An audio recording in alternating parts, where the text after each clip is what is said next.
Good afternoon all of you. आज हम लोग टॉपिक डिस्कस करने वाले हैं वर्क एनर्जी के अंदर।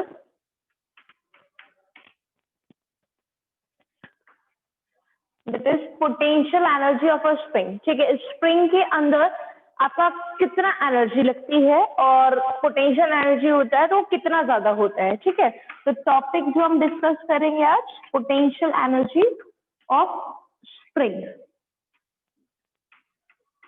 जैसे लास्ट टॉपिक में हम लोगों ने डिस्कस किया था कि आपका जो टोटल मैकेनिकल एनर्जी होती है ओवरऑल सिस्टम के लिए ड्यूरिंग दैट प्रोसेस, वो कैसी रहती है, ऑलवेज कांस्टेंट रहती है। मतलब एनर्जी आपका एक फॉर्म से दूसरी फॉर्म में ट्रांसफर हो रही है, ट्रांसफॉर्म हो रही है, बट जो टोटल मैकेनिकल एनर्जी अगर आप निकालेंगे तो वो कैसी होती है, कांस्टेंट होती है। ठीक, इसी तरह से मान लीजिए अब हमने क्या लिया कि हमने एक एंड के साथ एक स्प्रिंग ली, ठीक, और उस स्प्रिंग के साथ हमने यहाँ पे कुछ वेट लगा रखा है। हमने जैसे एनर्जी पढ़ रहे थे, हमने पढ़ा था kinetic energy and potential energy.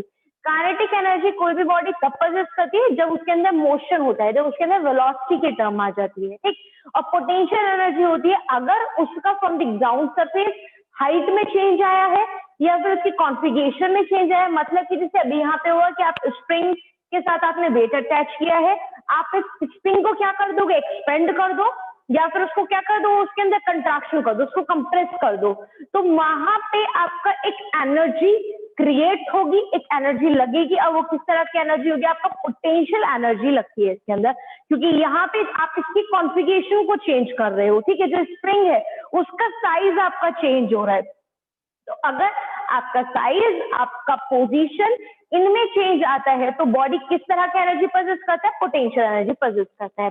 यहाँ पे देखिए हमने एक ब्लॉक अटैच किया स्प्रिंग के साथ में और ब्लॉक का मास लिया हमने m।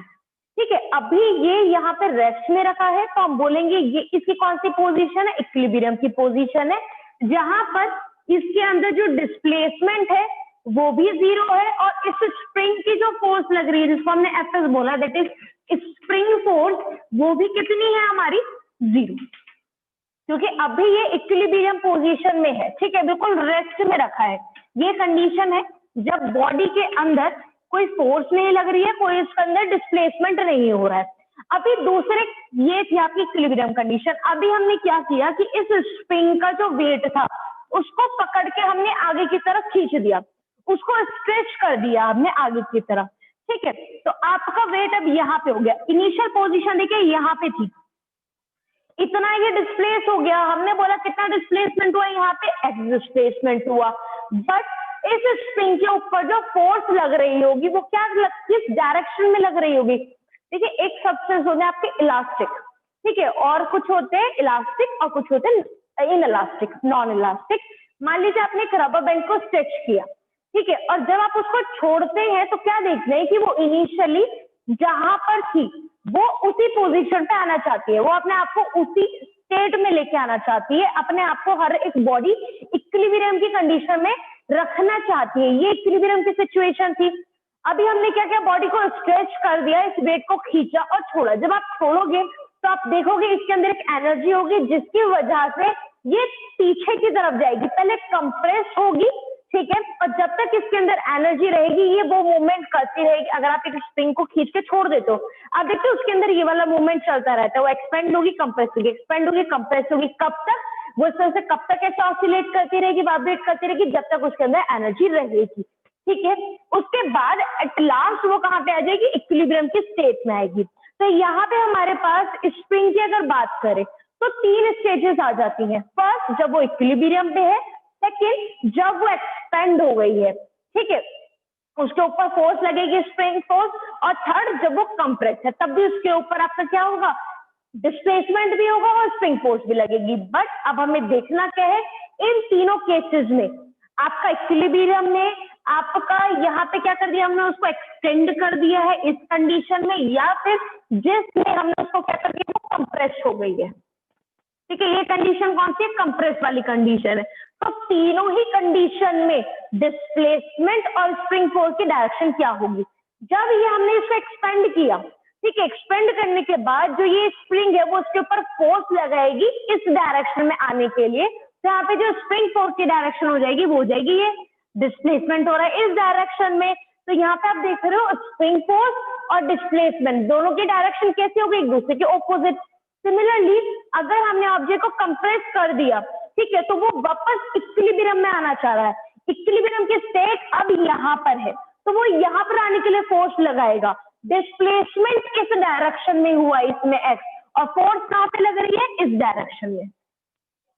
इक्विलिब्रियम में दोनों जीरो थे, एक्स भी जीरो एफ एस भी जीरो, बट जब एक्सटेंड हो गया एक्सपेंड हो गया, इक्विलिब्रियम यहाँ पर है, उसे यहाँ पर आना है, तो स्प्रिंग इस डायरेक्शन में इसके ऊपर फोर्स लगाएगी। तो स्प्रिंग फोर्स की डायरेक्शन हो गई यहाँ पे, फ्रॉम राइट टू लेफ्ट, और डिस्प्लेसमेंट हुआ आपका आगे की तरफ फॉरवर्ड डायरेक्शन में। ठीक, यहाँ पे देखेंगे कंप्रेस वाले में तो डिस्प्लेसमेंट बैक साइड पे क्योंकि कंप्रेस हो गई है, बट स्प्रिंग उससे लेके आना चाहती है उसकी इस वाली पोजीशन पे यहाँ तक इक्विलिब्रियम में, तो फोर्स लगाएगी वो फॉरवर्ड डायरेक्शन में। तो इन दोनों ही केसेस में अगर आप देख पा रहे हो फोर्स और डिस्प्लेसमेंट आपस में एक ऑपोजिट डायरेक्शन में है, तो यहाँ से जो हुक्स लॉ है वो स्टेटमेंट देता है कि जो आपका स्प्रिंग फोर्स है वो प्रोपोर्शनल टू होता है डिस्प्लेसमेंट के। ठीक है, हम यहाँ से F S proportional to X बताते हैं, और दैट इज हुक्स लॉ, जो कि आपके स्प्रिंग के लिए एक्सप्लेन किया जाता है कि आपका जो स्प्रिंग फोर्स है वो डायरेक्टली प्रोपोर्शनल होता है डिस्प्लेसमेंट के, और जब हम इस प्रोपोर्शनलिटी के साइन को हटाते हैं हम एक कांस्टेंट टर्म ऐड करते हैं, और वो कितना किस तरह से डिपेंड कर रहा है, कुछ ना कुछ क्वांटिटी आएगी, बट वो किस डायरेक्शन में है दोनों ही केसेस में, यहाँ पर भी ऑपोजिट है यहाँ पर भी ऑपोजिट है, तो ये लिखा जाता है पूरा F S is equal to minus K X, जहां पे नेगेटिव साइन आपको शो कर रहा है फोर्स और डिस्प्लेसमेंट के ऑपोजिट डायरेक्शन, कि अगर आपका एक्सपेंड हुआ डिस्प्लेसमेंट फॉरवर्ड डायरेक्शन में होगा बट स्प्रिंग फोर्स लगेगी ऑपोजिट डायरेक्शन में, अगर आपका स्प्रिंग कंप्रेस हो रहा है तो डिस्प्लेसमेंट होगा बैकवर्ड डायरेक्शन में बट फोर्स लगेगी फॉरवर्ड डायरेक्शन में, ताकि वो उसको इक्विलिब्रियम में लेके आ सके। ठीक, तो यहाँ पे नेगेटिव साइन आपको डायरेक्शन दिखाता है कि आपका फोर्स कांस्टेंट है, ठीक है, जो कि यहाँ पे हमने हुक्स लॉ बताया कि जो डिस्प्लेस आपका फोर्स है स्प्रिंग फोर्स डिस्प्लेसमेंट के प्रोपोर्शनल है, उस पर डिपेंड करता है, कितना डिपेंड करता है, माइनस के, जहाँ पे के उसकी डायरेक्शन को बताता है। ठीक, तो ये आपको ओवरऑल एक स्टेटमेंट आ गया, फोर्स निकल गई, निकालना क्या है अब हमें वर्क डन, कि जब आपने एक स्प्रिंग के साथ वेट लगाया, आपने उसे डिस्प्लेस कराया, वहां पे आपका क्या हुआ, फोर्स लगे, फोर्स से क्या निकालेंगे हम, वर्क डन, और वर्क डन ही क्या देगा हमें, उसकी एनर्जी। निकालना क्या चाहते हैं ओवरऑल हम, कि स्प्रिंग के अंदर आपका पोटेंशियल एनर्जी कितना है, वो कितना एनर्जी वहां पे यूज कर रहा है उस वर्क डन को करने के लिए। तो अगर आप देखिए हमने बोला डिस्प्लेसमेंट कितना किया हमने, खाली उसका हमने बोला डिस्प्लेसमेंट और उसके अंदर डीएक्स, हम एक छोटा सा डिस्प्लेसमेंट लेके चल रहे हैं और डिस्प्लेसमेंट हुआ डीएक्स, फोर्स लगे उसके ऊपर एफएक्स। तो अकॉर्डिंग टू दिस लॉ आप क्या बता सकते हैं कि एफ एस कितना हो जाएगा, माइनस के एक्स डीएक्स, ये वाले टर्म लिख सकते हैं हम यहाँ पे। ठीक, और वर्क डन कितना होता है, ये आपका हुक्स लॉ से आया, और डी डब्ल्यू वर्क डन कितना होगा आपका, एफ एस डीएक्स जो उसने डिस्प्लेसमेंट किया, एंड एफ एक्स की वैल्यू कितनी है हमारे पास, माइनस के एक्स, यहाँ पे लिख सकते हैं माइनस के एक्स डीएक्स। ठीक है, जितना छोटा डिस्प्लेसमेंट का चेंज उतने के लिए वर्क डन निकला। आपको टोटल डिस्प्लेसमेंट जो हुआ स्प्रिंग के अंदर, ठीक है, जब आपने वेट लगाया, हमें उस टोटल डिस्प्लेसमेंट के लिए टोटल वर्क टोटल एनर्जी निकालनी है, तो we have to integrate this sum, हमें इस होल को इंटीग्रेट करना पड़ेगा, और जब आप इसका इंटीग्रेशन करते हैं तो क्या टर्म मिलती है, यहाँ से मिला आपको कंप्लीट वर्क डन डब्ल्यू के, क्योंकि कांस्टेंट है इंटीग्रेशन से बाहर आया, के हमने माइनस के बाहर लिया, इंटीग्रेशन होगा आपका एक्स का, और एक्स का इंटीग्रेशन हो आपका एक्स स्क्वायर। ठीक है, अगर आप लिमिट की बात करें तो हम लिमिट यहाँ पे रख सकते हैं कि हमने लिमिट क्या रखी, आपका इनिशियल पोजीशन एक्स आई बोल दिया, और फाइनल पोजीशन जहां पे वो कंप्रेशन होने के बाद या फिर एक्सटेंड होने के बाद पहुंच गया, वो उसकी final position that is x F. ठीक, तो यहाँ पे लिमिट रख सकते हैं हम एक्स आई और एक्स एफ। आप जब लिमिट अप्लाई करेंगे तो लिमिट कैसे निकलेंगे, वहां पे upper limit minus lower limit, तो वर्क डन कितना आएगा आपके यहाँ से, minus K X square F over 2 minus X I का स्क्वायर अपॉन 2। देखिए यहाँ पे ये क्या दे रहा है आपको, आपका अगर खाली आपसे पूछा जाए कि आप मेरे को पोटेंशियल एनर्जी बताइए इसकी, तो पोटेंशियल एनर्जी आएगी -kx² अपॉन 2। बट अगर आपसे चेंज इन पोटेंशियल एनर्जी पूछा जाए तो फाइनल माइनस इनिशियली करेंगे। आप फाइनल पॉइंट पे एनर्जी बता दो कितनी आ गई, वो कितनी आएगा आपका kxf²/2 और इनिशियल पॉइंट पे कितनी आएगी आपका kxi²/2। दोनों का डिफरेंस निकाल दो, क्या आ जाएगा, चेंज इन पोटेंशियल एनर्जी। और चेंज इन पोटेंशियल एनर्जी क्या दे देगा आपको, वर्क डन दे देगा, नेगेटिव वर्क डन। वही चीज अगर आपसे पूछा जाए कि पोटेंशियल एनर्जी स्प्रिंग में कितनी होती है, तो वो आता है आपका यूज टू कितना, -kx² अपॉन 2।